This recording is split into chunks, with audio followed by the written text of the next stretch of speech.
Hello दोस्तों, नमस्कार। मैं सतीश कुमार पहलवान गुरुदिन ग्रुप ऑफ कॉलेज के यूट्यूब चैनल पर आप सभी का स्वागत करता हूं। आज हम चर्चा करने वाले समाजशास्त्र विषय के संस्कृति नामक टॉपिक के संबंध में। तो अगर अभी तक आपने हमारा चैनल सब्सक्राइब नहीं किया है तो कृपया चैनल सब्सक्राइब करें, लाइक करें, कमेंट करें और शेयर करें और नीचे दिए बेल आइकन को क्लिक करें ताकि नए नए वीडियो आप तक आसानी से पहुंच सके। तो आइए दोस्तों शुरू करते हैं। मानव समाज के अतिरिक्त अन्य जीव जंतुओं, पशु पक्षियों, कीड़े मकोड़ों आदि में समाज पाया जाता है, परंतु मानव समाज एक ऐसा समाज है जिसमें संस्कृति पाई जाती है जो मानव को पशुओं से भिन्न करने में सबसे बड़ी भूमिका निभाती है। संस्कृति केवल मानव समाज में ही पाई जाती है। संस्कृति शब्द का प्रयोग अनेक अर्थों में हुआ और भिन्न भिन्न समाजशास्त्रियों, मानव शास्त्रियों ने इसे अलग अलग तरीकों से परिभाषित किया। संस्कृति शब्द संस्कृत भाषा से लिया गया है। इसे हम संस्कार भी कहते हैं। संस्कार का अर्थ कुछ अनुष्ठानों को संपन्न करना होता है। इन्हीं संस्कारों को संपन्न करके कोई भी व्यक्ति सामाजिक प्राणी बनता है और यह संस्कार व्यक्ति समाज में रहकर ही सीखता है। संस्कृति की परिभाषा बताते हुए प्रोफेसर रॉबर्ट बीरस्टीड ने कहा है कि संस्कृति वह संपूर्ण जटिलता है जिसमें वे सभी वस्तुएं सम्मिलित हैं जिन पर हम विचार करते हैं, कार्य करते हैं और समाज के सदस्य होने के नाते अपने पास रखते हैं। मेलिनोवस्की ने कहा है कि संस्कृति मनुष्य की कृति है तथा एक साधन है जिसके द्वारा वह अपने लक्ष्य की प्राप्ति करता है। रॉबर्ट रेडफील्ड ने कहा है, संस्कृति ऐसे परंपरागत विश्वासों के संगठित समूह को कहते हैं जो कला एवं कलाकृतियों में प्रतिबिंब होते हैं तथा जो परंपरा द्वारा चलते रहते हैं और मानव समूह की विशेषता को चित्रित करते हैं। लेपियर ने कहा है, संस्कृति पीढ़ियों से प्राप्त किसी सामाजिक समूह की शिक्षा जो रीति रिवाजों, परंपराओं आदि से व्यक्त होती है का नाम है। मैकाइवर तथा पेज ने कहा है कि संस्कृति हमारे जीवन क्रमों, चिंतन पद्धतियों, दैनिक संपर्कों, कला, साहित्य, धर्म, मनोरंजन, विनोद आदि में हमारी संस्कृति को ही अभिव्यक्त करता है। क्यूबर के अनुसार संस्कृति सीखे हुए व्यवहार से उत्पन्न ऐसे परिणामों का सतत परिवर्तनशील प्रतिमान है जिनका समाज के सदस्यों द्वारा प्रयोग एवं हस्तांतरण होता है। अब बात करते हैं दोस्तों संस्कृति की प्रमुख विशेषताओं के बारे में। तो संस्कृति की प्रमुख विशेषताओं में सबसे पहली विशेषता आती है मानव व्यक्तित्व के निर्माण में सहायक। प्रत्येक मनुष्य का पालन पोषण किसी सांस्कृतिक पर्यावरण में होता है। जब बच्चा जन्म लेता है उसे आत्मसात कर लेता है। एक संस्कृति का व्यक्ति दूसरी संस्कृति से भिन्न होता है। संस्कृति में प्रचलित प्रत्येक तत्व जैसे धर्म, दर्शन, कला, साहित्य, विज्ञान, रीति रिवाज आदि की छाप व्यक्ति के व्यक्तित्व में देखने को मिलती है। दूसरी विशेषता है संतुलन एवं संगठन का गुण। संस्कृति का निर्माण विभिन्न इकाइयों से मिलकर होता है। सांस्कृतिक इकाइयाँ एक दूसरे से मिली अर्थात बंधी हुई होती है। ये सभी इकाइयाँ संगठित रूप से मिलकर ही संपूर्ण संस्कृति की व्यवस्था को बनाए रखती है। संस्कृति की विभिन्न इकाइयों में एक रूपता की तरफ खिंचाव होता है जिससे समस्त इकाइयाँ संगठित होती है और सामूहिकता का निर्माण करती है। तीसरी विशेषता आती है अनुकूलन की क्षमता।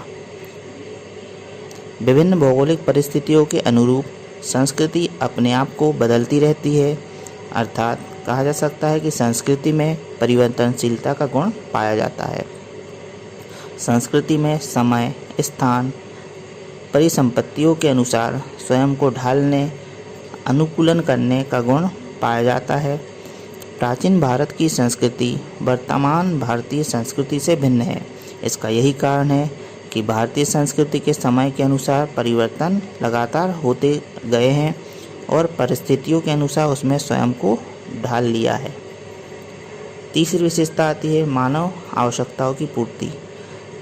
तो इसके अंतर्गत संस्कृति मानवीय आवश्यकताओं को पूरा करने का एक माध्यम है। इन आवश्यकताओं में शारीरिक, मानसिक, सामाजिक आवश्यकताएं सम्मिलित है। प्रकारवाद समाजशास्त्री मेलिनोवस्की एवं रेडकिर ब्राउन का मानना है कि संस्कृति का कोई भी अंग व्यर्थ नहीं है। सभी अंग मानव की किसी जरूरतों को पूरा करते हैं। किसी भी सांस्कृतिक तत्व का अस्तित्व तभी संभव है जब तक किसी मानवीय आवश्यकताओं की पूर्ति वह करता है। जब कोई अंग आवश्यकताओं की पूर्ति नहीं कर पाता तो उसका अस्तित्व नष्ट हो जाता है और वह संस्कृति का अंग नहीं रहता। मानवीय आवश्यकताओं को पूरा करने के लिए समय समय पर आविष्कार होते रहते हैं और यही सब संस्कृति के अंग बनते जाते हैं। इस प्रकार संस्कृति का विकास मानवीय आवश्यकताओं की पूर्ति के लिए किया जाता है। इसके बाद अगली विशेषता है संस्कृति समूह के लिए एक आदर्श है। इसके अंतर्गत प्रत्येक समूह या समाज के लोग अपनी संस्कृति को ही आदर्श मानते हैं और अपनी संस्कृति के अनुसार ही बोलना, व्यवहार करना आदि सीखते हैं। दूसरी किसी संस्कृति की तुलना में वे अपनी संस्कृति को आदर्श संस्कृति बताते हैं। अन्य किसी दूसरे समाज या समूह की संस्कृति को लोग जल्दी अपनाते भी नहीं हैं। परंपरागत समाजों में तो यह कार्य लगभग असंभव है, किंतु आधुनिक समाजों में दूसरी संस्कृति को अपनाने की प्रवृत्ति अवश्य पाई जाती है। अगली विशेषता आती है कि संस्कृति में सामाजिक गुण निहित है। तो इसके अंतर्गत जैसे संस्कृति किसी एक व्यक्ति की देन नहीं होती बल्कि संपूर्ण समाज की देन होती है। कोई भी संस्कृति समूह के लोग या 5, 10, 100, 200 व्यक्तियों का प्रतिनिधित्व नहीं करती बल्कि समाज के अधिकांश लोगों का प्रतिनिधित्व करती है। संस्कृति संपूर्ण समाज की जीवन विधि का प्रतिनिधित्व करती है, ना कि किसी एक या कुछ व्यक्तियों के जीवन विधि का। इसलिए संपूर्ण समाज या समूह के अभाव में संस्कृति की कल्पना भी नहीं कर सकते। अगली विशेषता आती है कि संस्कृति हस्तांतरित होती है। यह स्पष्ट है कि संस्कृति सीखी जाती है, इसलिए पुरानी पीढ़ी आने वाली नई पीढ़ी को संस्कृति सिखाती है। इसके लिए भाषा, लेखन सामग्री, संकेत, पुस्तकें इत्यादि का सहारा लिया जाता है। इस तरह भूतकाल के अनुभवों का लाभ वर्तमान में और भविष्य में उठाया जा सकता है। प्रतिदिन के अनुभव संस्कृति में जुड़ते जाते हैं, अतः संस्कृति का कोश दिन प्रतिदिन बढ़ता जाता है। संस्कृति की अगली विशेषता है कि यह एक सीखा हुआ व्यवहार है। तो संस्कृति वंशानुक्रमण के आधार से प्राप्त नहीं होती बल्कि संस्कृति एक सीखा हुआ व्यवहार कहलाता है। मनुष्य जब पैदा होता है तो वह पशु के समान होता है, परंतु संस्कृति को वह धीरे धीरे समाजीकरण की प्रक्रिया द्वारा सीखता है। किंतु सभी सीखे हुए व्यवहार संस्कृति के अंग नहीं होते। जैसे पशु भी अनेक बातें सीख जाते हैं और वर्तमान में व्यवहार करने लगते हैं, किंतु यह सीख उनकी व्यक्तिगत होती है। मानव की तरह सामूहिक व्यवहार का अंग नहीं होता। पशु का सीखा हुआ व्यवहार केवल उसी पशु तक सीमित रहता है, अतः संस्कृति सीखा हुआ व्यवहार है जो केवल मानव समाज में पाई जाती है। अगली विशेषता आती है प्रत्येक मानव समाज में उपस्थित। इसके अंतर्गत संस्कृति सभी मानव समाजों में आवश्यक रूप से उपस्थित होती है, क्योंकि सभी मानव मस्तिष्क एवं प्रत्येक जाति प्रजाति में मानव का शरीर लगभग समान होता है और वह संस्कृति निर्मित करने योग्य होता है। इसलिए प्रत्येक मानव समाज में संस्कृति का निर्माण होता है, चाहे वह आदिम समाज हो या ग्रामीण समाज हो या फिर आधुनिक नगरीय समाज या औद्योगिक समाज हो। अगली विशेषता आती है संस्कृति मानव निर्मित है।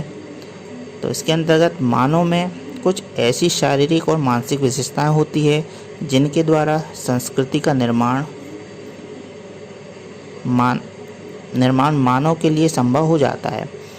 अन्य प्राणियों में यह विशेषता नहीं पाई जाती, इसलिए वह संस्कृति का निर्माण भी नहीं कर पाते। अब बात करते हैं कि संस्कृति के प्रकारों के बारे में। तो संस्कृति को हम दो भागों में हम बांट सकते हैं।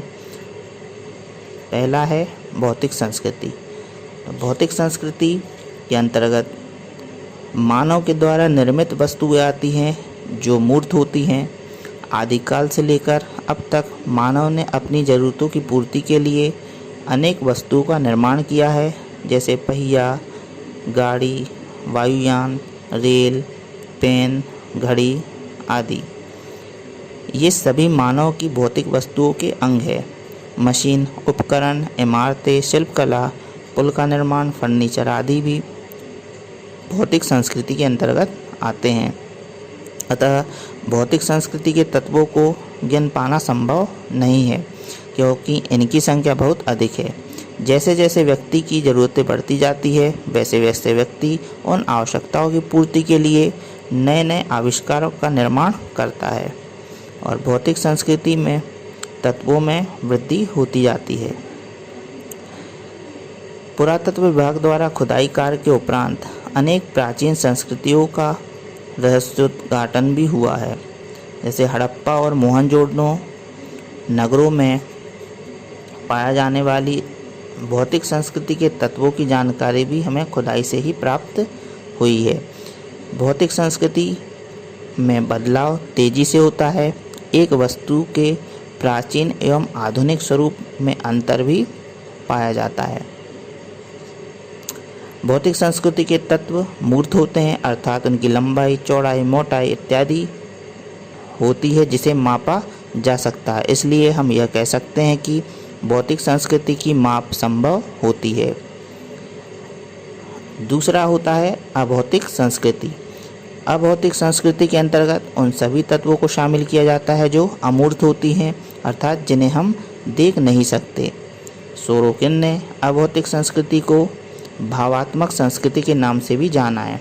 इस प्रकार की संस्कृति में भाव, आचार विचार, विश्वास, धर्म, रीति रिवाज, भाषा, नैतिकता आदि को शामिल किया गया है।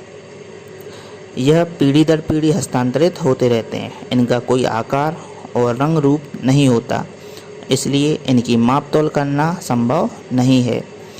रॉबर्ट बीरस्टेट अभौतिक संस्कृति के विचारों एवं सामाजिक मापदंडों को ही शामिल करते हैं। अभौतिक संस्कृति सीखने की प्रक्रिया और समाजीकरण के लिए आगे आने वाली पीढ़ियों में हस्तांतरित होती रहती है। अभौतिक संस्कृति में बदलाव की गति अत्यंत मंद या नहीं के बराबर होती है। एक व्यक्ति जिस प्रकार की अभौतिक संस्कृति में जन्म लेता है तो उसकी मानसिकता जीवन पर्यंत वैसी ही रहती है। लंबे समय के बाद अत्यंत धीमी गति से कोई परिवर्तन अवश्य ही हो सकता है। व्यक्ति जिसे अभौतिक संस्कृति में जन्म लेता है, अगर उससे अनुकूलन न कर सके तो जीवन सफलतापूर्वक व्यतीत नहीं कर पाता। उसे अपनी ही अभौतिक संस्कृति के मापदंडों के अनुसार रहना पड़ता है, जब तक कि पूरा समूह या समाज अभौतिक संस्कृति के बदलाव लाने के पक्ष में ना हो। अभौतिक संस्कृति में परिवर्तन जल्दी नहीं हो सकता, क्योंकि यह व्यक्ति के आंतरिक या भावात्मक पक्ष से जुड़े होते हैं। अगर इन्हें कोई परिवर्तन करने का प्रयास करता है तो उसे ठेस पहुंचती है। जबकि भौतिक संस्कृति व्यक्ति के बाहरी पक्ष से संबंधित है, उससे व्यक्ति का भावात्मक संबंध नहीं होता। अभौतिक संस्कृति के विरुद्ध अगर कोई व्यक्ति व्यवहार करता है तो उसकी समाज में निंदा होती है या वह दंड का भी भागीदार हो सकता है। इस प्रकार दोस्तों हमने जाना कि संस्कृति का अर्थ, परिभाषा, इसकी विशेषताएं तथा संस्कृति के प्रकार। आपको वीडियो कैसा लगा कमेंट में अवश्य बताएं। अगले वीडियो के साथ मैं आपके समक्ष पुनः उपस्थित होऊंगा। तब तक के लिए नमस्कार, धन्यवाद।